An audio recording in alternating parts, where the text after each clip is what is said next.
Good morning, everybody. Thank you all for taking the time to join today's webinar. I'm Ali Thiem, the editor of Power Retail, and I will also be your moderator today. It's lovely to have everybody here.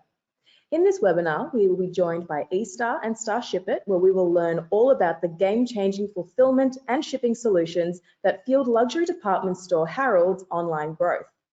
We have a fantastic lineup of panelists in store for you today, but before I introduce everybody, I would like to get through some housekeeping first. We do encourage everyone to ask questions throughout the webinar, so feel free to pop them in the questions tab, which you can find on the right-hand side of your screen, and we will do our best to answer them at the end of the webinar. Today, we are joined by Matt Neal, the Chief Technology Officer at eStar, and Sophia Newcomb, the Sales and Partnership Executive at StarShipIt, and also we will have a video chat with Nancy Stamatalas, the Director of Ecommerce at Harrods. Today, they will discuss how businesses can make fulfillment their competitive advantage, but that's not all. In this webinar, you will also learn how Harrods, eStar, and StarShipIt deliver a seamless fulfillment solution that exceeds customer expectations, what it takes to get fulfillment right, and to accelerate online sales by leveraging the store network. Plus, you will also walk away with advice on how to automate your shipping from start to finish and be ready for the trends expected for 2022 and beyond.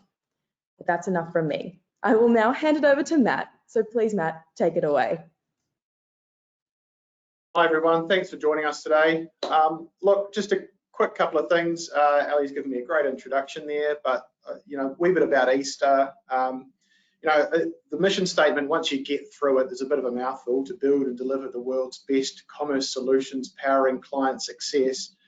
And then once you get your breath back after that, actually that is really what we're all about. We definitely try and build our solutions to make our clients successful. Next slide, I think there, Ali. So we, as eStar as a company, we are based in Melbourne and Christchurch, across here in New Zealand, which is where I am today. And we transact over $1.3 billion on an annual basis in our region, which is quite a, is a decent chunk of the industry. We provide an end-to-end commerce platform that's both the online shopping as well as the order management, which we'll talk to, and everything else in between that you'd expect from an e-commerce platform. The key things we focus on really are around that security, reliability, and flexibility. And those things are really important in e-commerce, especially security is something that's become far more of a focus for so many businesses. And the reliability aspect, I cannot stress enough how important that is for growth and for scale. And COVID, we'll talk a wee bit about that, has definitely seen some challenges for people there. But also flexibility. You need to be flexible. Every retailer, whilst the goal is the same thing, sell more stuff, right? You need to be flexible. We want to try and make sure our customers get their brand online in the best possible way and provide the best experience for their customers in store and online. And the other thing we've done is our order management system, which we've recently broken out into a new brand, was recognized by Gartner in the Global Distributed Order Management Vendor Guide, which I think is a huge pat on the back, not just for us, but it's one of those other stories around that Australian and New Zealand businesses who actually do really well on a global scale, and you don't often hear about them. So we're super proud of that. And yeah, if we carry on, Ali there.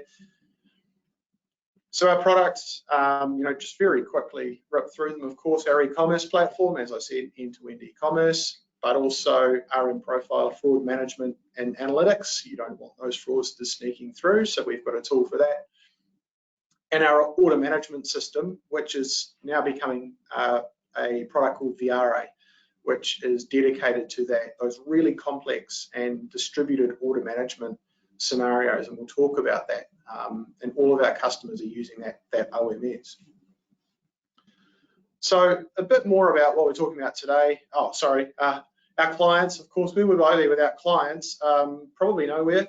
There's a couple of really good retailers on here, actually all of them. We love our clients. We're really proud of our client list. The top left corner, David Jones, of course, everyone loves talking about them and the success and how they've gone recently online is outstanding. But that's true of all of our customers, and it's not just them.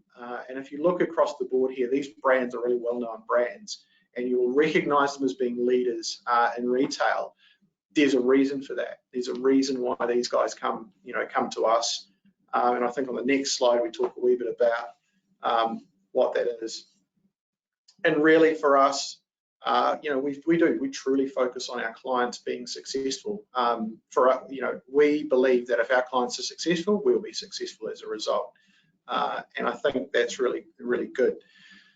So, that top line bullet point there, an average of 59% year-on-year client revenue growth. Really easy to claim that following COVID, where of course everyone's online revenue grew, but it's not just COVID that's driving that. That's actually other things that are happening. And with our new clients coming on board, we typically see an increase in conversion rate, 50%, 70% greater transaction volumes, 40% greater average order value. What drives those numbers? It comes back to being secure, being reliable, and being flexible. They're really key tenets of which we provide. So enough about us. Let's talk about e-commerce in a pandemic, because this really has been an area where our conversations with retailers have shown a lot have struggled and since then. And what we saw, it's been 24 months now where since fun times we've had this pandemic roaming the world and creating all sorts of chaos. And Melbourne, the most locked down city in the world, definitely very close to home for us. That's where our office is. A lot of our staff are there, a lot of our clients are there, and it's brought it very much, it's very close to home. But that rapid shift that we saw from in-store into online was a massive eye-opener, I think, for a lot of businesses. If you were to ask people over the last 2 years what their largest growth driver has been, is it your CEO, your CTO, or a pandemic or COVID? It's been COVID. Like no question that everything else has been secondary. We've all just been trying to play catch up, I guess. And the thing that we've seen the most is the challenges that retailers have faced in scaling their existing and traditional systems to this. It's not so much that they couldn't cope with the demand or the growth and things like that. It's a lot of those little inefficiencies that creep into systems. People are really smart, especially in the fulfillment space. Even you look at, if you go down from head office into one of our retailers' fulfillment operations, the people on the floor are often adapting to small inefficiencies in systems, and you'll see that in all walks of life and anything to do with online or technology or business. The staff are really clever and they'll adapt and they'll do their jobs and generally in a pretty good way. But then that might work at one level, but let's have a pandemic and totally create chaos and let's give you 3 times the workload. Now let's see how those inefficiencies work out. They've all been magnified, they've been brought to the fore. And I think that's where systems like what Starship provide in terms of freight management, and Sophia will tell you what they do, it's fantastic, start to really show their benefit. And those small inefficiencies, they're not tolerated anymore. You can't have them. You need to do something different. And where business have been traditionally using their ERP or their WMS for pick, pack, and dispatch, we've seen this emerging market segment called order management systems. And those modern order management systems are really, I think, one thing that we've seen in our industry, and I'm talking about e-commerce and retail as a whole, that's come out of it that has really proven its worth and the value of something specific in that space, those dedicated solutions that solve for that problem. And certainly around that complex and hybrid fulfillment where you're no longer just delivering out of a DC, because your DC might get shut down because all of your staff have got COVID and all of a sudden you grind to a halt. It's those complex hybrid fulfillment solutions that you've got a 3PL, you've got drop ship vendors, you've got digital goods, you've got your stores, dark stores, collection locations, and of course a DC or two. They're really hard to manage and you need modern tools and modern thinking and approaches to be able to best utilize those. And I think that's where we're starting to see some benefit and emergence there. So moving on, we're here to talk about Harrods. They're one of our customers. It's enough about us and Easter and how we see it. Harrods, if you've never been there, go there. You know, pimping my client here, they're a luxury department store. They're at the very upper end of the market. And if you've got a bit of money to burn, definitely go and spend it here, because they've got some great product that you just can't get anywhere else. It really is premium boutique ranges. They launched with us. You know, they were a bit late to the game online. And Nancy, who I interviewed last week to talk about this, and we'll play that in a minute, talks about that. But when you're spending the amounts that their customers spend, now go to their site, and I won't have to say any more, their customer expectations are really, really high. It has to be perfect. You cannot be wrong. And the timing when they launched was very early 2020, immediately prior to the pandemic being a bit of a, you know, fun or a nightmare, depending on which side of the spectrum you're on. And they really had to be able to adapt and shift and change quickly. And the combination of, you know, the tools that we brought to them and Starship It, and, you know, they've got a couple of other really good partners as well, you know, enabled them to continue and grow and develop, even despite all the challenges they were facing. So got a bit of a talk now with Nancy Stamatalos from Harrods. This was me talking to her last week, so we'll force you all to sit through this, and she talks about it very well.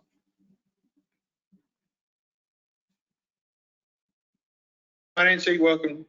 So tell us a bit about yourself and Harrods. So I'm the e-commerce director at Harrods.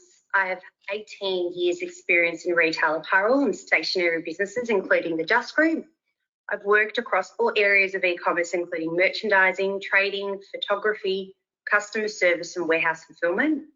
My focus is on end-to-end e-commerce and to drive an engaging customer experience. Harrods is an Australian luxury department store with a proud history. So we were founded in 1985 on Melbourne's Collins Street store, and we are home to over 100 local and international designers. So you've had an e-commerce site with Easter since 2020. Why is e-commerce such an important channel for Harrods? So look, we're not ashamed to say we were late to the e-commerce game, but I believe we have learned from our competitors, and every touch point must be right.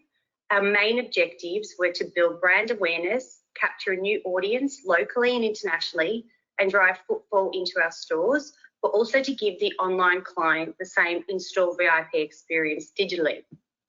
Since launching, we've achieved strong growth well above expectations. These exceptional results have led to rapid expansion of our online channel during a global pandemic, which has transformed the retail sector. So, what are some of the key offerings that have changed since you've been using eStar's order management system? Store fulfilment. So at first we were a little sceptical of how this would work, given our store format and VIP client in-store experience. However, it has proven to be critical to have multiple distribution channels working seamlessly to ensure prompt delivery to our clients. So tell me, what have you done differently? What have you innovated to meet that changing landscape? Our strong collaboration with key partners such as eStar and Starship It has enabled Harrods to rapidly scale our online channel and navigate a period of significant change. In order to meet customer demand, we implemented key services such as store fulfilment, click and collect, and same-day delivery to help fast-track immediate sales growth, and online bookings for virtual styling services. By also implementing a proven data-driven approach to user journey analysis, we've been able to pivot areas of the site to continually improve site engagement, conversion, and revenue. So you mentioned Starship It. You know, we use them for a lot of things. So how's that solution enabled you to meet, or in your case, exceed your customers' expectations on delivery? So being online has enabled us to reach our international clients. Starship, its international shipping solution, has enabled us to do this seamlessly and to take the stress out of having multiple shipping and courier options. We anticipate this offering growing outside of our key markets being Australia, New Zealand, US and Asia. So how does your fulfilment, handle this sales growth, the influx of sales? What's worked and really helped in that respect? So the fulfilment solution has performed incredibly well with zero downtime during our peak periods since we've launched, which I have not seen elsewhere. This has given us confidence and an ability to grow beyond our expectations. We have also planned well for peak trading, and I can't stress enough the importance of having your entire team across all site activity, including retail ops, marketing, digital and customer service teams. So obviously the pandemic's been a big thing on the retail landscape in the last couple of years. How's this helped you guys through that? So like most retailers, our stores were closed during the pandemic. We had only been online for 1 month before lockdowns commenced. The online store allowed us to continue trading during this period, which was perfect timing. So what are some of your plans for the future? So future plans include expanding our digital presence, reaching new clients internationally and servicing them more effectively. Our goal is to continue to enhance every touch point of each client's digital experience with Harrods and to continue utilising data-driven insights to create personalised experiences. So is there anything else you'd like to add before we go? Yeah, so you definitely have to choose the right partners. I've worked with multiple vendors, suppliers, and some of them world leading in their respective solutions. But if you don't have the right partners who understand your business, respond to the ever-changing landscape, and be open to working differently, then it might be time for a rethink. Right. Thanks a lot. Cheers.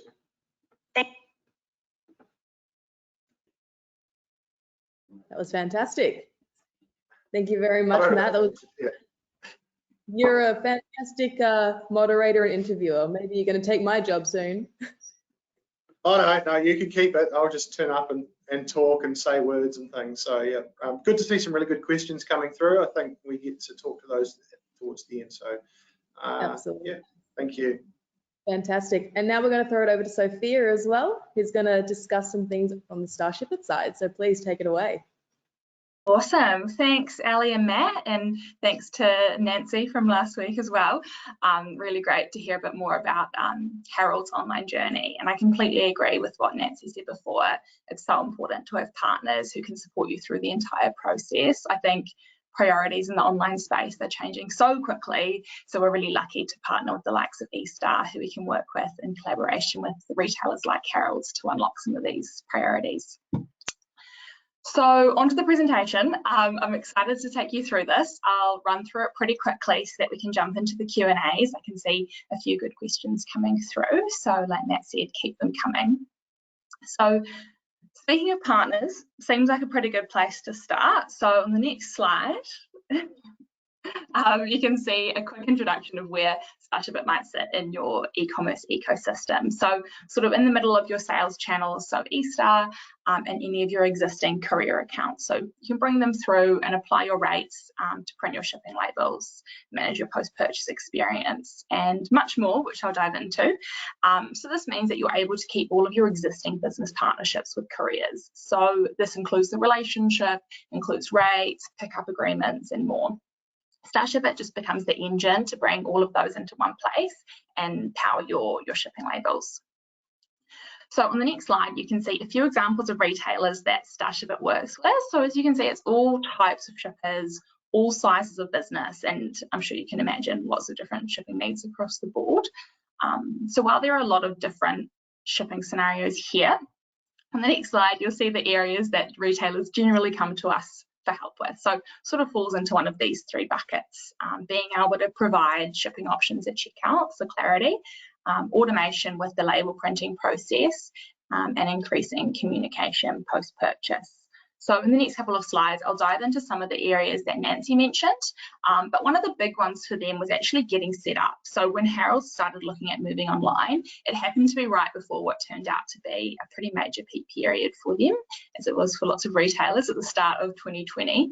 And Harrods in particular were looking for a streamlined shipping for their ship from store component and to be able to enable their international market. So being able to quickly set up and train their stores to use Starship It was really crucial. So the next slide, you'll see a couple of points.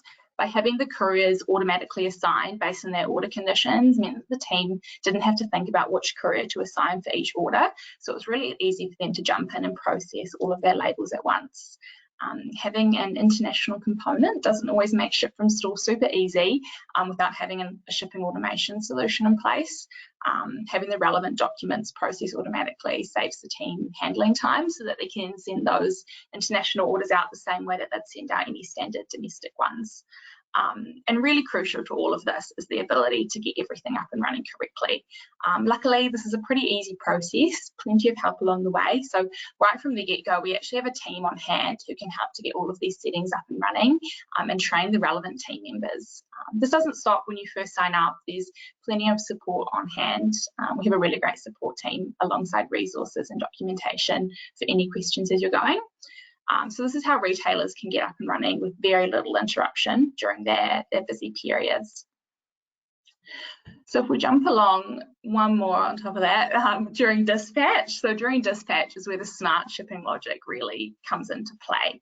So being able to take the stress out of having multiple delivery offerings includes being able to ship those out in batch quickly and efficiently.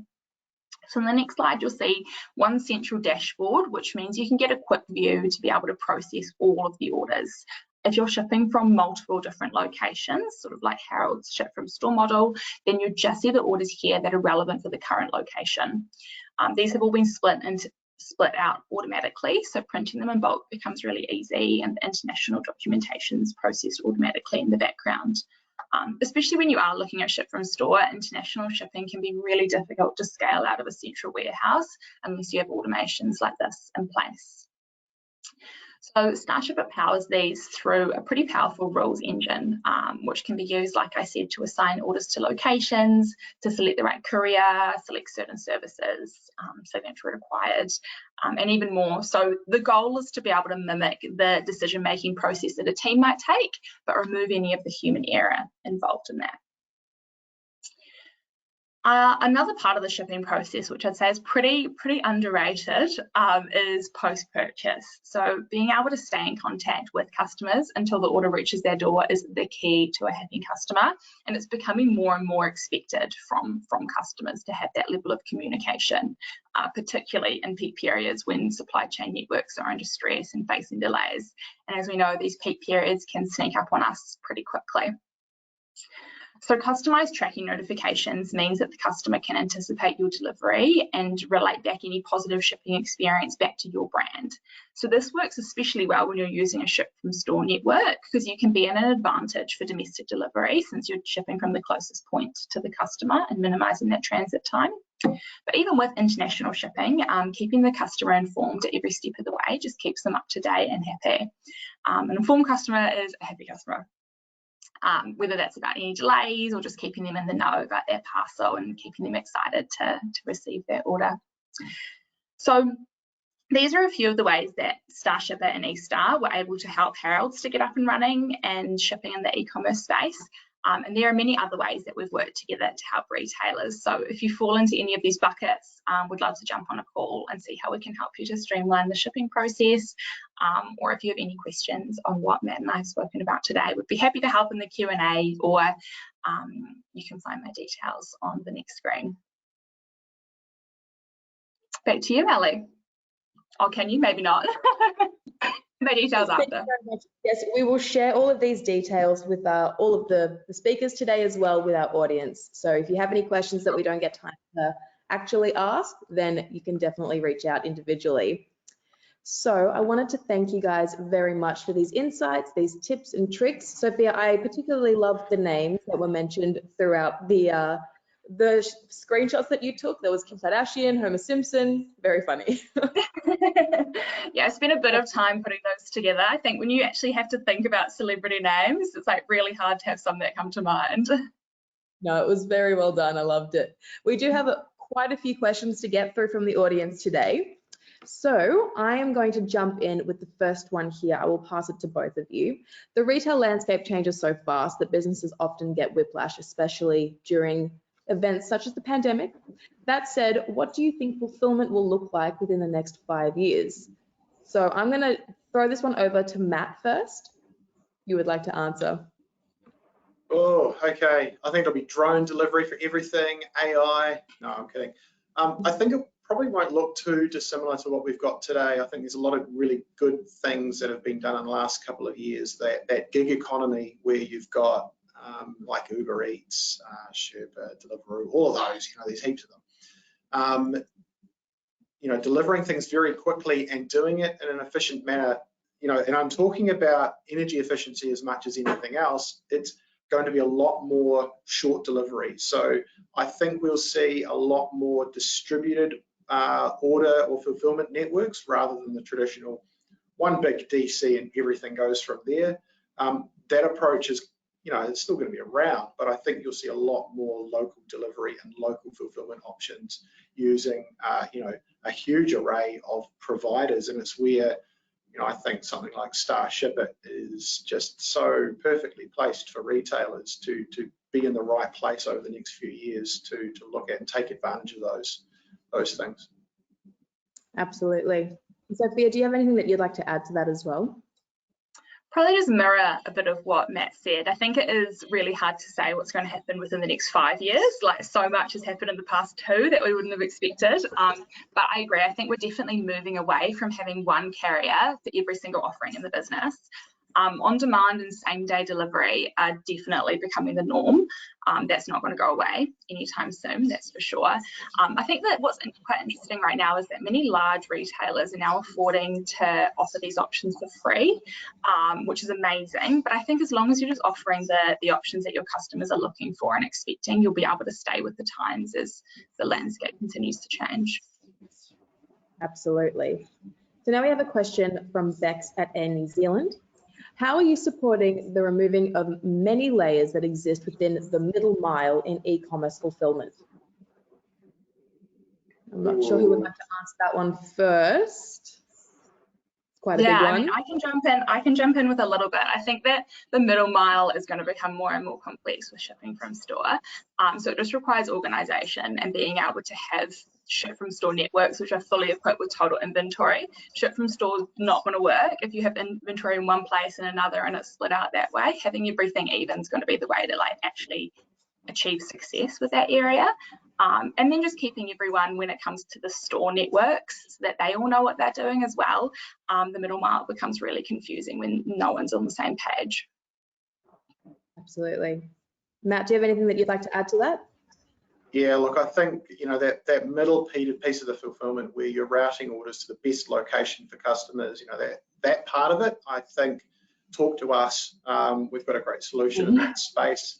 It is really, I think one of the things we'll see is a lot more demand-driven, what we call demand-based routing, where it's the operations within the store networks that are actually driving the allocation of orders. And again, inventory accuracy, minimizing your freight, the freight miles that you have to do from the distribution point to the customer are really key to it. So I think, yeah, that routing piece is really important. Yeah, definitely. And Sophia, you mentioned earlier about customers, wanting same-day shipping and very fast shipping. Do you find that customers today are more eager, or do you think that they've given up on the idea of really speedy delivery with the constant delays from service providers that we've been experiencing in the last 4 to 6 months? I would say it still does depend so much on the customer. Some want it now and some don't necessarily need it now. You do have to offer it. I think offering it is really important, but it's about making sure you can deliver when you say you will. That's more important than I think anything else. Same day delivery doesn't actually mean anything if it ends up arriving in 3. So they do want speedy delivery, but they don't necessarily need it every time. And if they're willing to pay for it, just make sure they're getting what they pay for. If I ordered it in 2 days and it definitely arrived in 2 days, I'd be more happy than if I ordered it same day and it arrived in 2. It's just about meeting their expectations. Absolutely. Now we have a question from Mike at Render. So 60% of shoppers expect same, next, or 2-day delivery, according to Shopify. So what can retailers do to compete?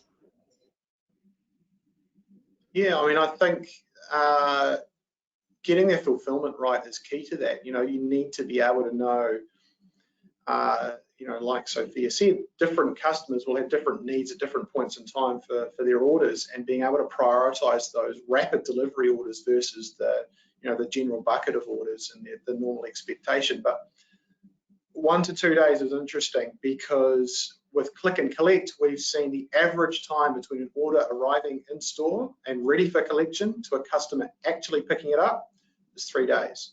Now, that's a customer metric, that's measured off their behavior. That's not something that's controlled by the retailer or technology. That's just what customers do. So, and again, if I loop back onto what Sophia said, there is an important thing here where if you deliver to the customer's expectation, whatever that expectation is, there's like a virtuous cycle. There's a psychology thing. You get that reward of, my stuff's arrived, I'm going to go and buy more stuff now. So if you can get it faster, then you will start to see a growth in sales as well. So being able to deliver that is really important.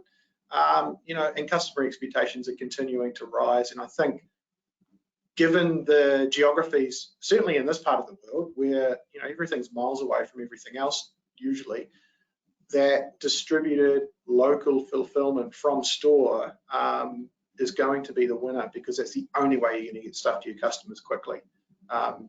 Yeah. Absolutely. Sophia, do you have anything to add, agree, disagree? Yeah, completely agree, like usual. I think, yeah, like you said, the ship from store network's really key to being able to actually use on demand effectively and get a wider array of customers being able to buy on demand as well.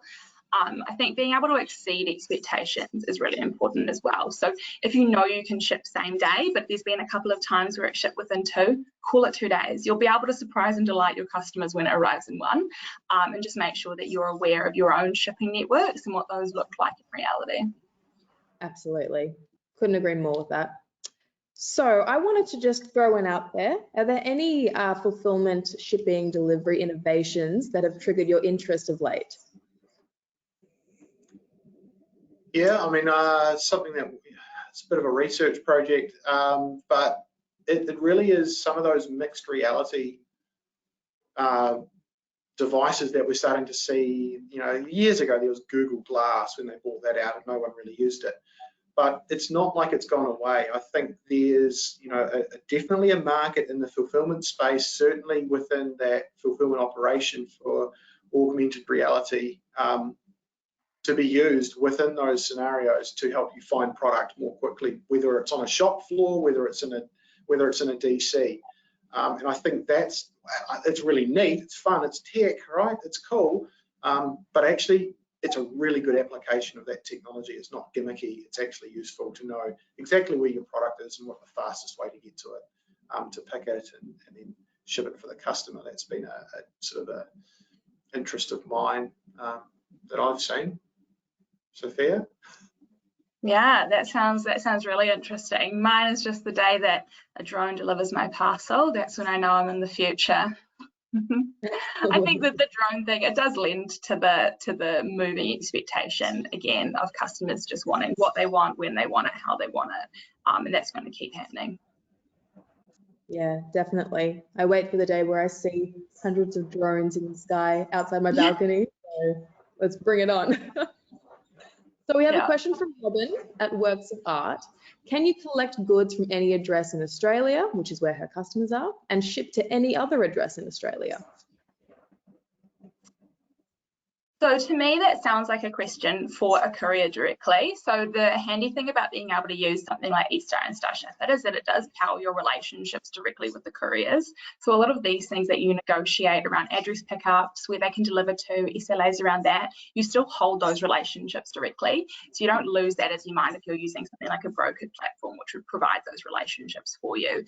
So I would say for Robin, her best option would be to go to a couple of couriers out there and see which ones offer the best price, the best SLA for her address and where she's planning on shipping her items to, and then come to us and we'll be able to help to set it all up. Fantastic. Now we have another question. This person here says that they are already using Starship It. So how will eStar help them with their business? Well, Starship is a really good place to start on the freight side of things. eStar, really, we can help around the pick, pack and dispatch process and the routing of orders within your fulfillment network. That really is where we shine. We've got some great technology, some great solutions in that space, but beyond that, we can do e-commerce, we can do e-commerce as well. So if you're looking for a fantastic, this is the sales pitch now. If you're looking for a fantastic website or a fantastic order management system that ties in natively to Starship It, then yeah, please come and talk to us. We'd be more than happy to help out and see if we can solve any problems. We might not be able to, but always worth a chat. Absolutely. I think we have time for a couple more questions. So would the lack of ERP or WMS make it harder to implement an OMS? No, in fact, it might make it easier in some ways. A lot of retailers got so many different systems in play, and half the time they're called the wrong thing, depending on who you're talking to. Without having one of those in play, you might only have e-commerce, then it's a natural function to add an OMS to it. A lot of the out-of-the-box e-commerce platforms don't have a natural path into an order management system, and it's where they tend to create a bit of friction within a business. All of a sudden the e-commerce takes off, but everything off the back of it is still struggling. You're still dealing with those inefficiencies that are okay when you're doing 10 orders a day, but at 100 orders a day, it's really, really troubling. So that's where having an OMS, even if you don't have an ERP or a WMS, can really help just streamline that workflow and bring those efficiencies that these big companies use to anyone of any size. So yeah, absolutely. Fantastic. And just one final question for both of you. What would be one piece of advice that you would offer retailers who are unsure about their fulfillment services? Make sure that you've got some goals around your customer expectation. I think I'm a huge fan of that OKR style of goal setting. What's your objective? If your objective should be 90% of your orders delivered within 72 hours, that should be an objective today. There's no reason you can't achieve that. So set that, and then start looking at the people and the process first. Can you improve people and process to deliver that for your business? And then after that, you go to the platforms, because changing process and encouraging people and motivating people is often way cheaper, way easier, and definitely means that you're getting the most out of what you've already got before you then start looking at disruptive and expensive change through platforms. That might seem really weird coming from a vendor who wants to sell, but it really is the best way to go about it. People, process, and then platforms, and get those things right is probably the best advice I could give you. If you're unsure, look at all of those things. Fantastic. And Sophia, same question to you. I would say my biggest piece of advice would be to ask questions. There are plenty of experts in the system who are happy to help. So this can come in the form of other retailers. You're catching up with other retailers, other people in the space, people who you already have partnerships with, so existing partners in the space, or shipping experts. And I know that the Starship It and eStar teams are always happy to help and offer our expertise as well. Fantastic. I love it. Great advice from both of you. Well, that's actually all the time that we have for today. So I wanted to thank everybody in our audience for taking time to listen to us today. And I wanted to thank our speakers for being here and offering their amazing expert advice.